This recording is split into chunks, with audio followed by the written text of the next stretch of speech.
പോയിട്ട് സ്ത്രീകളുള്ള പള്ളിയിൽ ജുമാക്ക് നേതൃത്വം നൽകിയത് നിങ്ങൾ മനസ്സിലാക്കണം.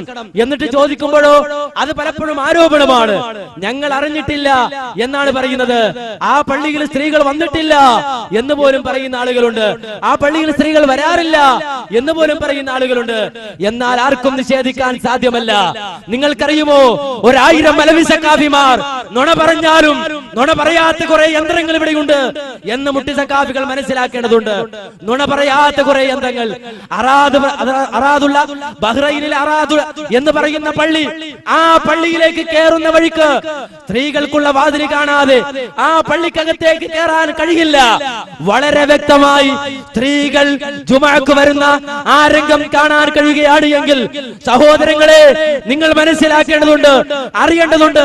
ആരും കൈയടിക്കേണ്ടതില്ല, കള്ളത്തരത്തിന് ആവേശം പകരേണ്ടതില്ല. ഈ രൂപത്തിൽ നിങ്ങൾ പോകണം. നിങ്ങൾ മനസ്സിലാക്കണം, ഈ രൂപത്തിൽ പച്ചയായി നുണ പറയുന്നവർ, കളവ് നടത്തുന്നവർ, വെട്ടിപ്പ് നടത്തുന്നവർ ഈ ദുനിയാവിൽ വെച്ചുകൊണ്ട് ഇതേ കോലത്തിൽ വിചാരണയ്ക്ക് വിധേയമാകുന്നുവെങ്കിൽ നാളെ പരലോകത്ത് റബ്ബിന്റെ കോർട്ടിൽ ഹാജരാകുമ്പോൾ ഈ നുണകൾക്ക് പിടിച്ചു നിൽപ്പുണ്ടാവുകയില്ല. ബഹ്റൈനിൽ പോയി മുഖാമുഖം നടത്തിയിട്ട് അവിടെ വ്യക്തമായി മുജാഹിദുകളെ വെല്ലുവിളിച്ച ആളാണ് അലവി സഖാഫി എങ്കിൽ അതേ ബഹ്റൈനിൽ പോയിട്ടാണ് സ്ത്രീകൾ പങ്കെടുക്കുന്ന ജുമുഅ, ആ ജുമുഅക്ക് കാന്തപുരം എ പി അബൂബക്കർ മുസ്ലിയാർ നേതൃത്വം നൽകിയത് എന്ന് നിങ്ങൾ മനസ്സിലാക്കേണ്ടതുണ്ട്. എന്നിട്ടോ അവിടെ പോയി ജുമുഅ നടത്തി സ്ത്രീകളുള്ള പള്ളിയിൽ നമസ്കരിച്ചിട്ട് നാട്ടിൽ വന്നിട്ട് പെണ്ണുങ്ങളുടെ പള്ളി മുനാഫിക്കിന്റെ പള്ളിയാണെന്ന് പ്രസംഗിക്കുന്ന മുല്ലമാരെ, പണത്തിന്റെ മുന്നിൽ നിങ്ങൾക്ക് എത്തുമ്പോ ആദർശം ഉണ്ടാവൂല, അവിടെ ആമാശം മാത്രമേ ഉണ്ടാവൂ എന്ന് ഞങ്ങൾ വ്യക്തമായി തിരിച്ചറിഞ്ഞിട്ടുണ്ട്. നിങ്ങൾ മനസ്സിലാക്കണം. എന്നിട്ട് മാസറവിളിയുണ്ടോ? മാസറവിളിയില്ല. വാളെടുക്കലുണ്ടോ? വാളെടുക്കലില്ല. കൂട്ടുപ്രാർത്ഥനയുണ്ടോ? കൂട്ടുപ്രാർത്ഥനയില്ല. എന്നിട്ട് വളരെ വ്യക്തമായി ഇവിടെ രേഖപ്പെടുത്തി, വ്യക്തമായി നമുക്ക് കാണാം. കാന്തപുരം എ പി അബൂബക്കർ മുസ്ലിയാർ നടത്തിയ ജുമുഅ നടത്തിയ പള്ളി, ആ പള്ളിയിൽ സ്ത്രീകൾ വരുന്നതായിട്ട്. എന്നിട്ട് പച്ച നുണ പറയാണ് സഖാഫിമാർ. ഈ പ്രദേശത്ത് മുഖാമുഖം നടത്തിക്കൊണ്ട് പോലും പറയാണ് അവിടെ സ്ത്രീകൾ ഉണ്ടായിരുന്നു എന്നുള്ള തെളിവില്ല. അദ്ദേഹം അത് അറിഞ്ഞിട്ടില്ല. ആ പള്ളിയുടെ എൻട്രൻസ് കണ്ടാൽ അറിയാം, അവിടെ പുരുഷന്മാർക്ക് ഒരു വാതിൽ, സ്ത്രീകൾക്ക് ഒരു വാതിൽ, രണ്ടും നേർക്കുനേരെയാണ്. മുജാഹിദ് പള്ളി, കേരളത്തിലുള്ള മുജാഹിദുകൾ പള്ളികൾ അത് പ്രത്യേകമായി ഡോറും വാതിലും പ്രത്യേക വഴിയുമൊക്കെയാണ് എങ്കിൽ ഇതൊരു പ്രത്യേകമായ വാതില് മാത്രമല്ലാതെ പ്രത്യേക വഴി കാണാൻ സാധിക്കുന്നില്ല. വളരെ വ്യക്തമായി കാണാൻ കഴിയണം. എന്നിട്ട് സഹോദരങ്ങളെ, എന്നിട്ട് പറയാണ് ഇതാ ഞങ്ങൾ ജുമാ നടത്തുന്നില്ല, ഞാൻ അങ്ങനെ നമസ്കരിച്ചിട്ടില്ല. ഇത് ഞാൻ പറയുന്നില്ല, ഞാനൊരു വാശിക്ക് പറയുകയാണെന്ന് ആരെങ്കിലും വിചാരിക്കും. ഞാൻ പറയേണ്ട. നേരത്തെ ഞാൻ കാണിച്ചു വന്നില്ലേ ഹസൻ സഖാഫി, അദ്ദേഹത്തിന്റെ വാചകത്തിലൂടെ കൂടെ ആ വാചകം നിങ്ങൾ കേൾക്കുക. അതിനുശേഷം നമുക്കൊന്നുകൂടി തക്ബീർ വിളിക്കാം. എന്താണ് അദ്ദേഹത്തിന്റെ വാചകം? ഇപ്പോൾ ഏറ്റവും പുതിയ വിഷയത്തിലേക്ക് ആദ്യം വരാം. ബഹ്റൈനിലെ ജുമുഅ എന്താ വിഷയം? ബഹ്റൈനിലെ അറാദ് എന്ന് പറയുന്ന സ്ഥലത്തുള്ള ആ പള്ളിയിൽ നിങ്ങൾക്ക് പോകാം, അന്വേഷിക്കാം, പഠിക്കാം. കണ്ടവർ മുഴുവനും പറയുന്നത് ആ പള്ളിയിൽ സ്ഥിരമായി ജമാഅത്തിന് സ്ത്രീകൾ വരാറുണ്ട്. എല്ലാ ജുമുഅക്കും സ്ത്രീകൾ വരാറുണ്ട്. അവിടെ സ്ത്രീകൾക്ക് നിസ്കരിക്കാൻ വേണ്ടി മാത്രം ഒരു ഭദ്രമായ റൂമുണ്ട്. ആ റൂമിന്റെ ഒരു ഭാഗത്ത് സത്തുഹുൻ നിസാ എന്ന് പറയുന്ന ബോർഡ് കാണാം. അതിലേക്കുള്ള എൻട്രൻസ് വഴിയിൽ കാണാം മദ്ഖലുൻ നിസാ എന്നുള്ള ബോർഡ് കാണാം. അവിടെ സ്ത്രീകൾ ഉളൂ ചെയ്യുന്ന ഭാഗത്ത് മഹല്ലുൻ നിസാ എന്ന് പറഞ്ഞ ഉളൂ ചെയ്യാൻ പ്രത്യേകമായ ഭാഗം കാണാം. ഈ ഒരു പള്ളിയില് കഴിഞ്ഞ വെള്ളിയാഴ്ച ഖുതുബ നിർവഹിച്ചപ്പോ എ പി അബൂബക്കർ മൗലവി എന്ന് പറയുന്ന ആള് പെണ്ണുങ്ങളെ കണ്ടില്ല മൂപ്പര പരാതി. പരാതി ഏതാ? ഇത് സിറാജ് പത്രം. അദ്ദേഹം പറഞ്ഞത് മാത്രം വായിക്കാം. ഞാൻ പറഞ്ഞല്ലോ, ബഹുമാനപ്പെട്ട നാട്ടിലെ ഉസ്താദിന് അവ്വറല്ലാഹു മർഖദ. ഉസ്താദ് പറയാറുണ്ട്, കളവ് പറഞ്ഞാൽ കുടുങ്ങിപ്പോകും മക്കളെ, സത്യം മാത്രം പറഞ്ഞാൽ ഒന്നും സംഭവിക്കൂല. വല്ല കുഴപ്പത്തിനും പെട്ടുപോയോ എന്നാ പറ്റിപ്പോയി എന്ന് പറഞ്ഞാൽ ഒരു കുഴപ്പം വരൂല. അതേ സമയത്തോ ഇല്ല എന്ന് പറഞ്ഞാൽ ന്യായീകരിച്ച് ആകെ വഷളാകും. അതുകൊണ്ട് ഇയാൾക്ക് പറഞ്ഞാൽ മതിയായിരുന്നു, ഞാൻ ആ പോയ പള്ളിയിൽ പെണ്ണുങ്ങളെ കണ്ടിട്ടില്ല. കാരണം എന്താ? ഖത്തീബ് ഒരിക്കലും പെണ്ണുങ്ങളെ കാണാൻ പറ്റിയ രൂപത്തിലല്ല.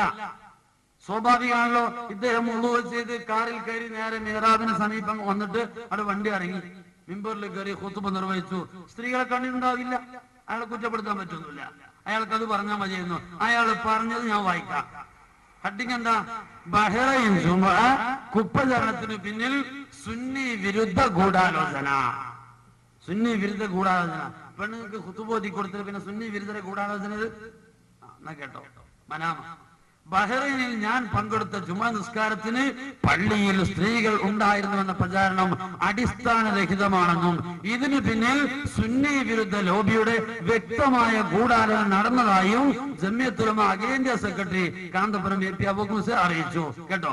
ബഹ്റൈനിലെ അറാദ് ജുമാ മസ്ജിദിൽ കഴിഞ്ഞ വെള്ളിയാഴ്ച തന്റെ നേതൃത്വത്തിൽ നടന്ന ജുമക്ക് പള്ളിയിൽ ഒരൊറ്റ സ്ത്രീയും പങ്കെടുത്തിട്ടില്ലെന്ന് അദ്ദേഹം വ്യക്തമാക്കി. അപ്പൊ എന്ത് മനസ്സിലാക്കുമ്പോൾ ഞങ്ങള് ഇയാള് പള്ളിയിൽ ചെന്നോണ്ട് ആകെ നടന്നു, ഇവിടെ വല്ല പെണ്ണുങ്ങളുണ്ടോ നോക്കി നടന്നു എന്നാ. സുബ്ഹാനല്ലാഹ്, അയാൾക്ക് അങ്ങനെ സ്വഭാവം ഉണ്ടെന്ന് ആരാ പറഞ്ഞത്? ഖുതുബ ഖതീബ് എന്നാല് ജുമ ഖുതുബോദിയാ പോരെ, പിന്നെ പെണ്ണുങ്ങളുടെ നോക്കിയെടുക്കണം. അതല്ലേ ഈ പറഞ്ഞത്? നിങ്ങൾ എന്റെ ബാക്കി വായിച്ചു നോക്ക്. എന്നിട്ട് പറയുന്നു, ജമിയത്തുൽ ഇസ്ലാമിയുടെ അതിഥിയായിട്ടാണ് ബഹ്റൈനിലെത്തിയത്. ജുമാ നിസ്കാരം നേതൃത്വം നൽകിയ ഈ പള്ളിയുടെ 2 നിലയിലും പുരുഷന്മാർ മാത്രമാണ്. പള്ളിയിൽ സ്ത്രീകൾ പങ്കെടുത്തത് എന്നത് കല്ല് വെച്ച നുണയാണ്. അയാളെ ശരിയാണത്. വല്ലാഹി പറയാൻ പറ്റുന്നത് വല്ലാഹി പറയും, അല്ലെങ്കിൽ സുമ്മ വല്ലാഹി കൂട്ടിക്കൊടുക്കും, അല്ലെങ്കിൽ പിന്നെ കല്ല് വെച്ച നോണാന്ന് പറയും. ഇതാ ഞാൻ പറഞ്ഞ കാന്തപുരത്തിന്റെ കല്ല് വെച്ച നോണാന്ന് പറഞ്ഞത്. എന്താ ഈ പറഞ്ഞർത്ഥം? സ്ഥിരമായി എവിടെ ജമാഅത്തിന് പെണ്ണുങ്ങൾ പങ്കെടുക്കാറുണ്ടെന്ന് അവിടുത്തെക്കാർക്ക് പരിചയമുണ്ട്. എല്ലാ ജുമഅക്കും വരാറുണ്ട്. ഇനി ഇയാൾ പറഞ്ഞ സത്യമാണ് എന്ന് സങ്കല്പിക്കാം. എങ്ങനെ? ഇയാള് വന്ന അന്ന് ഒരൊറ്റ പെണ്ണുങ്ങളും വന്നിട്ടില്ല എന്നാ ഈ മനുഷ്യന്മാർ ഇപ്പൊ എന്താ ധരിക്കുക? സുബ്ഹാനല്ലാഹ്, പെണ്ണുങ്ങൾക്ക് മുഴുവൻ ഇയാളെ പേടിയാണല്ലോ. എന്നാലും അതല്ലേ സംഭവിക്കുള്ളൂ. എല്ലാ വെള്ളിയാഴ്ചയും പെണ്ണുങ്ങൾ വരും, എല്ലാ വക്കത്തിലും പെണ്ണുങ്ങൾ വരും. ഇന്ന് ഇയാളെ ഖുതുബക്ക് എന്നാന്ന് പോകാൻ പറ്റൂലട്ടോ എന്ന് മറ്റേ ആളാണ്. സഹോദരങ്ങളെ, അപ്പോ ഇത് മുജാഹിദുകൾ മാത്രം ഉന്നയിക്കുന്ന ഒരു ആരോപണമാണെന്ന് ആരും തെറ്റിദ്ധരിക്കരുത്. അതിനെക്കുറിച്ച് ചോദ്യം വന്നപ്പോ എന്താ പറഞ്ഞത്? അങ്ങനെ ഒരു ജുമാക്ക് അങ്ങനെ ഉണ്ടായിട്ടില്ല, തെറ്റിദ്ധാരണയാണ്. ഇവിടെയും പറഞ്ഞില്ലേ, ഉസ്താദിന്റെ ശിഷ്യരല്ലേ, അങ്ങനല്ലേ വരുള്ളൂ. അപ്പൊ ആ ഗുരുത്വം കാണിക്കണം. അപ്പൊ സഹോദരങ്ങളെ, നിങ്ങൾ മനസ്സിലാക്കണം, ഈ രൂപത്തിലാണ് എന്തെടുക്കുന്നത്. ജുമയെ സംബന്ധിച്ച് ഞാൻ ആ പള്ളി കാണിച്ചു, ആ പള്ളിയിൽ സ്ത്രീകൾ വന്ന വഴി കാണിച്ചു, അവിടെ സ്ത്രീകൾ പങ്കെടുക്കാറുണ്ടെന്ന് കാണിച്ചു, വളരെ വ്യക്തമായത് തെളിവിന്റെ അടിസ്ഥാനത്തിൽ കാണിച്ചു. നുണ പറയുകയല്ല, കളവ് നടത്തിയല്ല, അത് നമ്മുടെ ശൈലിയല്ല.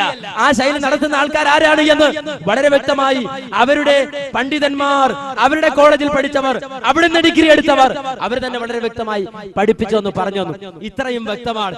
എന്നിട്ടും നമ്മുടെ ശൈഖുന അദ്ദേഹത്തിന്റെ വാചകം ശ്രദ്ധിക്കൂ. ബഹ്റൈൻ പള്ളിപ്രവേശത്തെ സംബന്ധിച്ച്, ബഹ്റൈനിലെ ജുമയെ സംബന്ധിച്ച് അദ്ദേഹം പറഞ്ഞ വാചകം, അദ്ദേഹത്തിന്റെ അഭിമുഖം, അതുകൂടി നിങ്ങൾ ശ്രദ്ധിച്ചാൽ ഈ വിഷയം പൂർത്തിയായി. ഞാൻ ഇനി ഒന്നും അതിനെ കുറിച്ച് പറയേണ്ടതില്ല.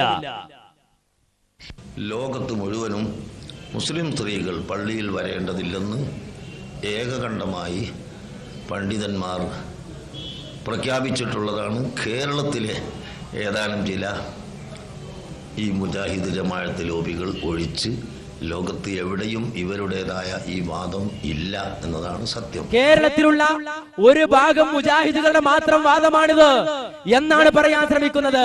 ബഹ്റൈനിൽ പോയി സ്ത്രീകളുള്ള ജുമയിൽ പങ്കെടുത്തിട്ടും കണ്ണ് കാണാൻ കഴിയാതെ പോയവര് എവിടുന്നാണ് നമ്മൾ തെളിവ് കൊടുക്കുക? നിങ്ങൾ ആലോചിച്ച് നോക്കൂ. ബഹ്റൈനിൽ ചെന്നപ്പോൾ അദ്ദേഹം ജുമ നടത്തിയ പള്ളിയിൽ പോലും പെണ്ണുങ്ങൾ, എന്നിട്ട് ഇവിടെ വന്നിട്ട് പത്രസമ്മേളനം നടത്തിയാണ്. കേരളത്തിലുള്ള 4 മുജാഹിദുകൾ പറയുന്നതാണ്. ഇത് പറയാൻ മക്കളെ ഈ അപാരമായ തൊലിക്കട്ടി തന്നെ വേണം എന്നല്ലാതെ മറ്റൊന്നും അതിനെ കുറിച്ച് പറയാനില്ല. സഹോദരങ്ങളെ, ഈ രൂപത്തിൽ തട്ടിപ്പ് നടത്തുന്നവരാൾ, ഈ രൂപത്തിൽ കളവ് നടത്തുന്നവരാൾ, ഈ രൂപത്തിൽ ആളുകളെ വട്ടം കറക്കുന്ന ആളുകളാണ്. ഇവരാണ് ദീനിന്റെ വാഗ്ദാക്കളായി ചിത്രീകരിക്കപ്പെടുന്നത്, മുത്തനബിയുടെ അനുയായികളായി ചിത്രീകരിക്കപ്പെടുന്നത്. സഹോദരങ്ങളെ, അള്ളാഹുവിന്റെ ദീൻ, ആ ദീനിനെ കൊഞ്ഞനം കുത്തുന്ന, അതിനുവേണ്ടി മാത്തുറ്റ അല്ലാഹു അക്ബർ എന്ന് പറയുന്ന വാദത്തെ പോലും വാചകത്തെ പോലും തെറ്റായ നിലക്ക് ഉപയോഗിക്കുന്ന ഈ ആളുകൾ റബ്ബിന്റെ കോർട്ടിൽ വരേണ്ടതില്ലേ? അള്ളാഹുവിന്റെ മുന്നിൽ എത്തേണ്ടതില്ലേ? പടച്ചവന്റെ മുന്നിൽ മറുപടി പറയേണ്ടതില്ലേ?